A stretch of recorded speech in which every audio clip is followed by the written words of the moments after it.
आता पाहूया जिल्ह्यांमधल्या टॉप 9 बातम्या। राज्यामध्ये कोरोनाचे 129 नवे रुग्ण, बाधित रुग्णांची संख्या 479 वर, तर 19 रुग्णांच्या प्रकृतीत सुधारणा। मराठवाड्यातील 68 नगरपालिका आणि नगरपंचायतीमध्ये 5 दिवसाआड पाणी पुरवठा, धरणांमध्ये आता केवळ 40.80% पाणीसाठा।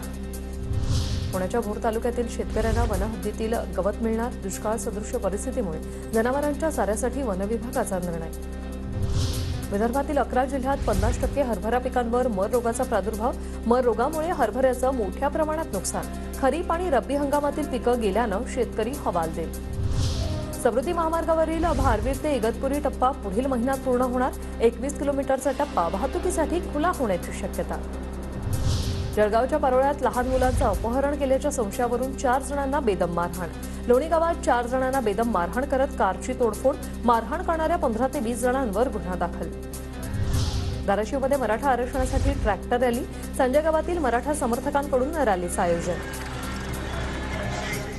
वाशिममध्ये मानोऱ्यात कबड्डीच्या भव्य सामन्यांचं आयोजन, कार्यक्रमात नगराध्यक्षांचा रंगला कबड्डीचा डाव।